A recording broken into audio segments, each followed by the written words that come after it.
friends, welcome to this week's episode of Not Your Mama's Podcast. The title of this episode is How to Ignite Passion, Purpose, Pleasure, and Power into Your Life. I'm so excited. Today we are speaking with Erica Wiederlight, a confidence coach, expert, podcaster, and speaker. Her work highlights sexual empowerment, dating, love, self-love, and body love. We're so excited to have you on. Erica, tell us a little bit more about your podcast, and how you got to where you are today. I'm really excited to dive into today's topic. Me too. I'm so excited. Thank you so much for having me. Yeah, I probably similar to you with my podcast. I was like, oh no, like I don't want to because it's so visible. It's so you have to be so transparent. And I felt like I had to, like I was called to, because I'm like, I have so much information and it's such a great outlet to share this, to jam with others. And it really was one of the best things I did for my business.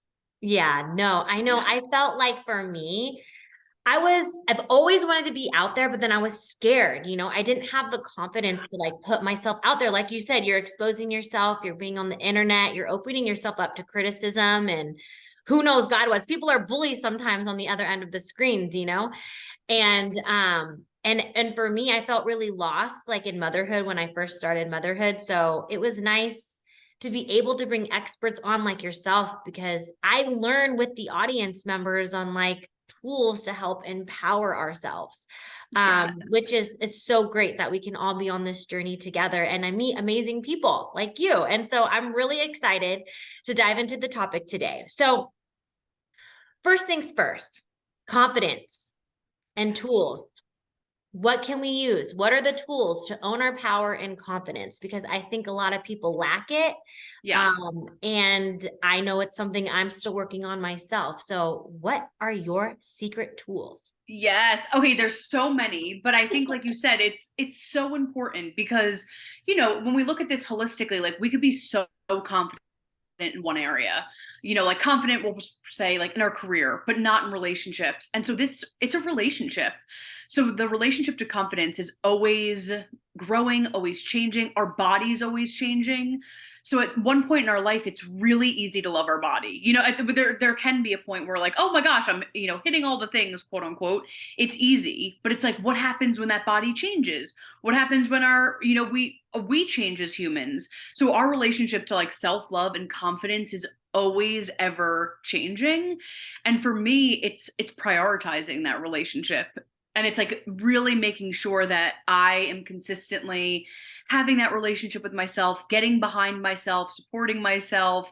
I have a ton of tools that I'm happy to, share. I could share one that's a big one, but like I am consistently like, okay, Erica, how can I get behind myself? Yeah. Because you know the deal. It's so easy to go down the The rabbit rabbit hole of like, hole of negative. yup, yep, like it's like I always say this to a client. So like, how did I get here? Like, how did I get? And I'm like, you know the deal. It's like it takes one thought, like one crunchy thought that like spirals us down Alice's, rabbit hole. You know what Yeah. I mean? Like it's like one that just like broop, and like you know what I mean? So it really takes like vigilance and consciousness, but it's so like that work is so worth it because it deeply transforms our relationship with ourselves. Yeah, I always say, this is just my opinion, negative energy runs faster than positive energy because it's so Mm, easy to be negative. And like we've just talked about, it can spiral out of control quickly. But to yes. take that moment to be positive, you have to sometimes like breathe, think Yeah. positive, and then another positive thought comes. Like it's a slow, gradual, but then once it gets going, it does start to rev up and go a little bit faster. But it's so easy for us to think negative and not look at the glass half full, but half empty all the time. So I totally agree with you on that. It goes by really fast. And it's self-love. And one of the things I read a while ago, and I'm still working on this myself. Like I'm definitely not perfect and I have holes. I'm a Swiss cheese, but like, but like one thing that I noticed that really helped is like in the morning, if you just wake up and like put your hand on your heart and say like, I love you. Like, I love you, Hmm. Christina, or whatever your Yes. name is, like Eric, I love you, Erica. And you Yes. do that and you really hold your heart and say that, It's very profound. Like you would think that these tiny little things that you're doing wouldn't work, but like it's so easy how these like simple things that you do in your life can just make a tremendous experience. And like you said, you have to be vigilant and you have to Yeah. be consistent. Yeah, it's so true. Because sometimes, when I start working with clients, they're like, oh, that's so easy. Like when we talk about it, right? Where I'm like, this is the tool. They're like, oh, that I'm going to work through that in like a week. And I'm Yeah, like, okay, like that's great. And then they're like, oh, shoot.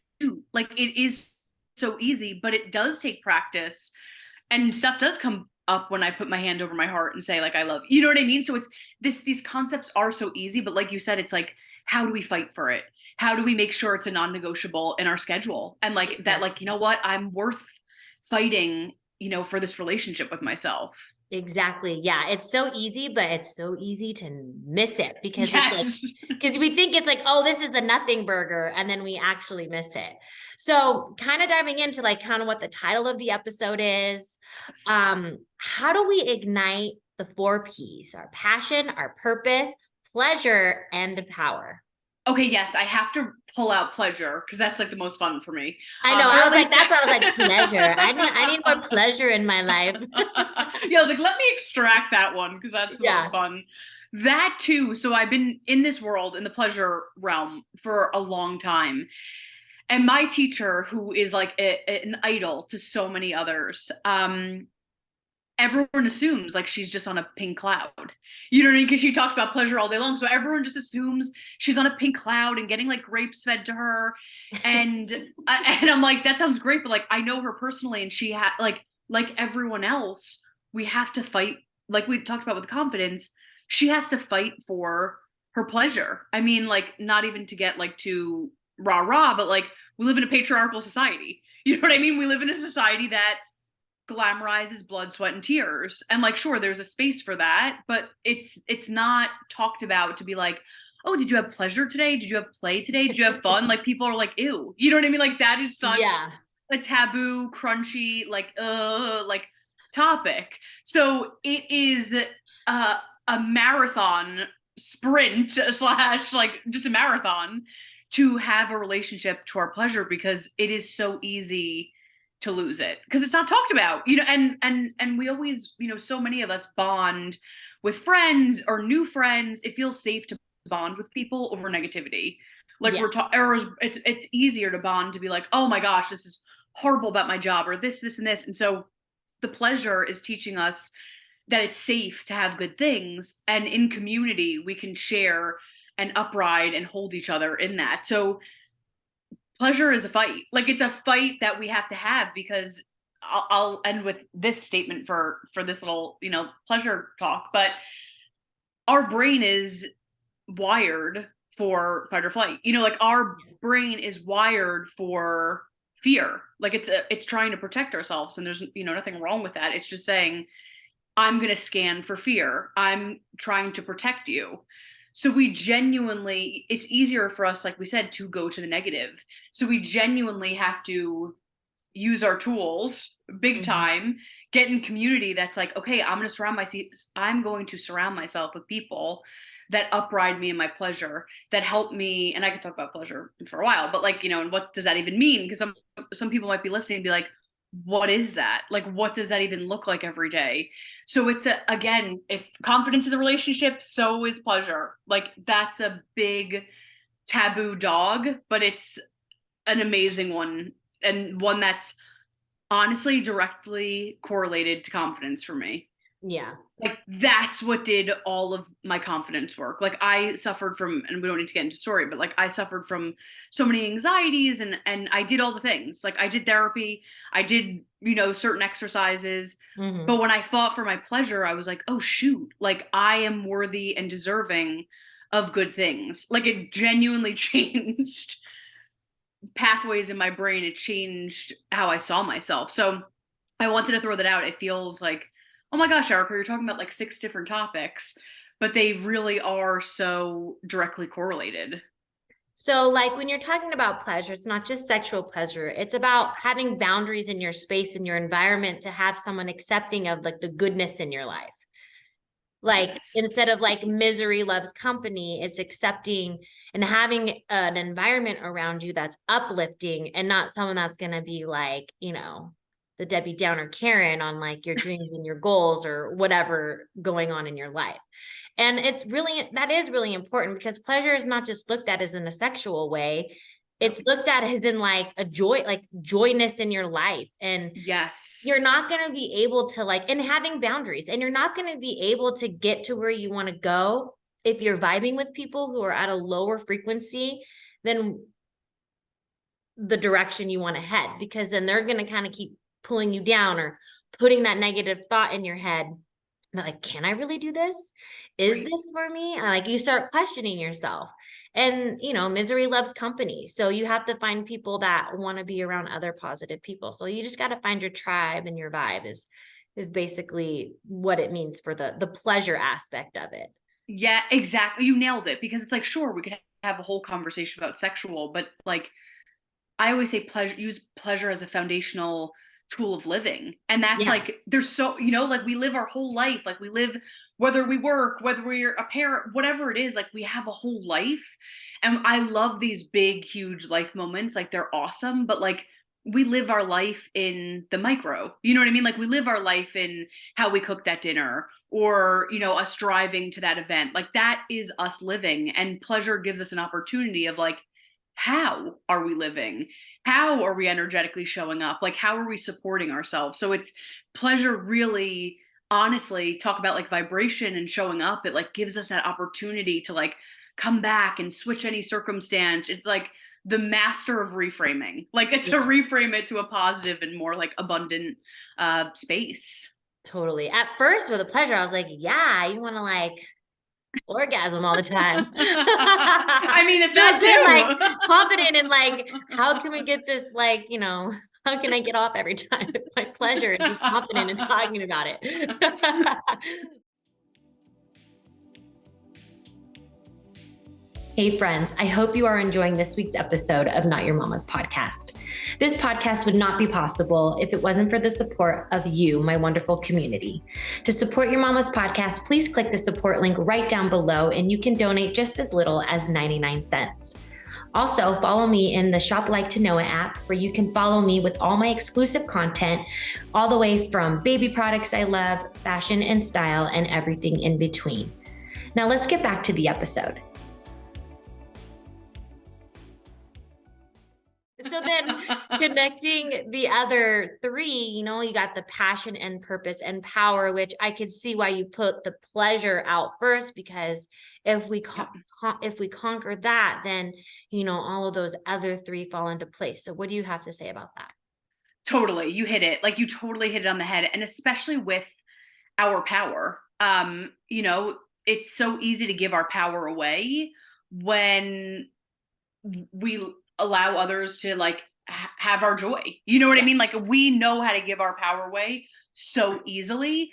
So pleasure is a reclamation of taking our power back, because I'm not depending on though it's nice, I'm not depending on my partner for this pretend even sexual thing. I'm not depending on my girlfriends that if I don't have the best night ever tonight, it doesn't hit all the things, I'm going to be, it's this or I'm unhappy.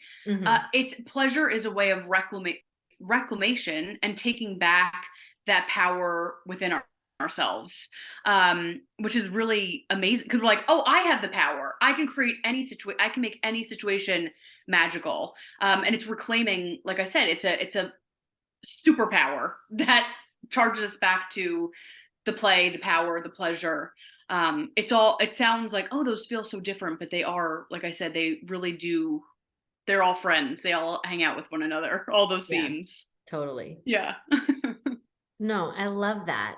All right. Well, do you have anything else you'd like to add before I dive into my 4 questions? Ooh, yes. Can I give a baby tool before we Of jump course. in? Oh yeah, this is what Okay, we're about. cool. It would be nice to have something someone can use right now in their life to help Yes. implement what we're talking about. Okay, I'm obsessed. Okay, so someone might be listening and be like, okay, like great, I'm down for this pleasure thing. What does this mean? So I'm going to invite everyone throughout the day. I'm a big person in timers. Like I put or like alarms on my phone because otherwise I'm like, I'm not going to do this. So I put a ton of timers or alarms on my phone every day, and it's like pleasure. And so what I suggest is whether you want to do the alarm, whether you don't, I would love for us to consistently check in with our body throughout the day and say, hey, check on a spectrum. Am I feeling really crunchy and contracted? Or am I feeling alive and turned on? And turned on doesn't mean sexual. It could, but turned on means like I'm breathing, I'm jamming, I'm alive to my five senses. And if you're on the more crunchy side, like all good, we're not going to shame ourselves. But my question is, how can we go towards the turn on? Like, how can we, like a barometer, like just turn it up like two more notches? Like I said, I don't need you to be like feathered and being fed grapes. Maybe it's just like, okay, I need to add this Spotify playlist, or I'm going to walk away from my computer and make my favorite cup of tea. It doesn't need to be anything crazy, but I want us to get good at finding, am I totally in panic? Am I totally in overwhelm? Or am I jamming? And like get good at helping us, obviously this tool is used Transition. for certain exactly that transition. So I Yeah. want to say that's a big one that I would love for everyone to start to practice because it's doable, it's easy, you could do it anywhere. No, it's good. I mean, sometimes we get so caught up in our day to day that we forget to check in on ourselves. And that's probably why we do have so much mental health issues going on. And when we do have the downtime, we're scrolling on social Yep. media and all that stuff. And then we're comparing, and then we're going down the rabbit hole, and then you got to put Yes. it away. And then, sometimes you feel a little bit more crunchy after that. I love that term, crunchy. So funny. I love it. Well, it's a great tool. Well, thanks so much for sharing that with the audience. I know I have some alarms in my thing to remind myself of stuff too. So I do think that is a very powerful tool. So I'm really excited to dive into these 4 questions. I would love to know what your answers are. So the first one to you is, who and what inspires you? Love it. Love it. Love it.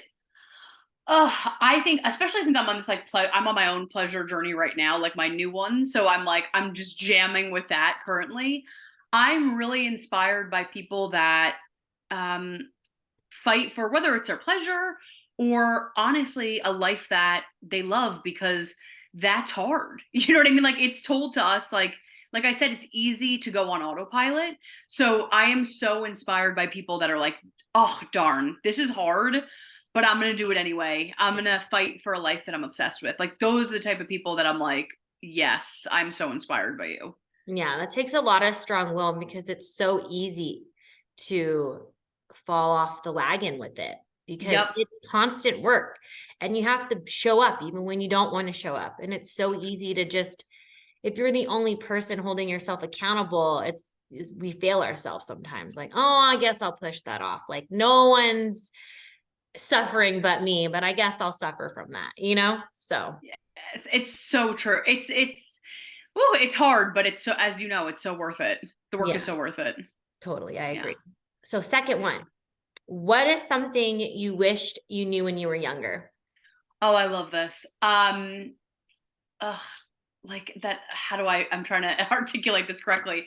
That the emphasis that I put on things were not as important, such as, like I said before, I really struggled from like body hate and certain things. So like I wish, and that's okay. That's where I was, and that's where it got me now. But like I wish I knew that like that wasn't like that did not matter. And like Yeah. I was beautiful and perfect then. And I wish I Yeah. had that loving voice there. Yeah. Yeah. Yeah. We're so hard on ourselves. It's Totally. We wild. beat ourselves up all the time. It's Even wild. probably the supermodels, like the most beautiful women in the world. I Oh mean, yeah. we are beautiful women in the world too, but they Yes. probably beat themselves up. There's always something we're self-hating all the time, and it's like, yeah. So I agree with you. I It's wish true. I was the same way too. When I It's was true. so my third question, what's the essential part of your daily routine? Ooh, I love this. Something every day. So I allow myself space to be like cyclical. You know, if I am like, I don't want to do yoga today, but I always have to come down to do a practice. So like today it was mindset, yesterday it was movement. Like my thing is I always try to make that like spiritual time for myself, whether it's like Mhm. reading a spiritual book, doing EFT tapping, Oh yeah, I do meditating. tapping. Yes, I'm like I I've have been to. doing that. I need it. Yeah, I'm like, woo. So like whatever it is, I make that time for myself. And I like to do a longer practice, but if I have like 10 minutes, have compassion for myself. If I'm like traveling or something, like, it's okay. We're gonna do these 10 minutes. So like I really try to make something every day a non-negotiable for that time for me to reset, realign, and like get into the headspace of like, oh, today's gonna be amazing. I'm gonna crush it. Yeah, no, that's good. I love that. You got to put yourself Yes, first, and dedicate it. it's And true. tapping really has helped me too. I was just diagnosed like in December of last year with Crohn's disease and ulcerative colitis. And so,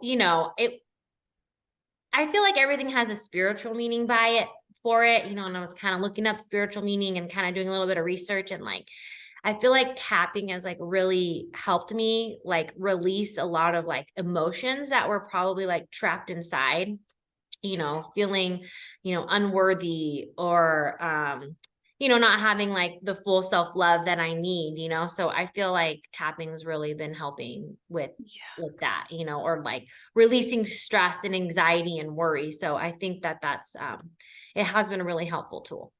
I agree. It's potent. Yeah. And so, last question, best advice you've ever received. Ooh. Okay, I'm actually tempted to go back, like to go. I wasn't. I'm like, ooh, okay, because we talked about this, and I'm like, oh shoot, this is top of mind. So it's best advice slash I've ever received, but also like something that I'm like, oh, that I always tell to other people. Like we talked about with like the model thing. Like I am so blessed that I have so many amazing clients from all walks of life, et cetera, et cetera. And I have seen and I've worked with the most quote unquote beautiful, successful, whatever. And I've seen them be so harsh and critical to themselves. Yeah. And you're like, wait, what? Like you said, like, wait, like, what are you talking? Like, you're literally an angel. Like, what are you talking about? And so, going off of that, I think, and I always like impart this with people, is that we all have something. Yeah. And I think there's this, I'm so, I guess the advice that I was given, slash, I like to bring to the world is like, there still is like again, crunch around mental health. And I think it's like, I really, it is health. It is like a talk about relationship. That is a relationship for all of us. Like no one's excluded because they're super successful. No one's excluded because they're drop dead gorgeous. Like everyone has stuff Mm-hmm. that they need to process, that they need to be witnessed in, that they need to be held. And I think that for me, I was like, oh shoot, I felt very alone in the beginning of my years, like in my journey and my self-love slash my mental health journey. I felt like very like, oh, it just must be me. But the advice that I saw that I like to impart is we're all going, like we all have stuff, Yeah. and we all deserve to be held, seen, witnessed, celebrated, and it just makes it, you realize like, oh shoot, we're all in this together. Like Yeah. we are all in this together. Totally. I completely agree. Well, Yes. Erica, thank you so much for coming on this week's podcast. It was such a fruitful conversation. All of her links are down below in the show notes. Don't be shy. Go say hi. I'm sure she'd love to hear from you. And Erica, do you have any last words before we say goodbye today? Ooh, I love it. My last final words is, like I said, pleasure may feel out of reach, but it's for you. It's a fabulous, wonderful tool to help you remember that you're worthy, you're deserving of good things. And like you said, I'm here if anyone needs or has any questions or follow up. So thank you for having me today. Yes. No, thank you for coming on the show today, Erica. And thank you everyone for listening to this week's episode of Not Your Mama's Podcast. And I hope to see you in the next one. Bye, guys.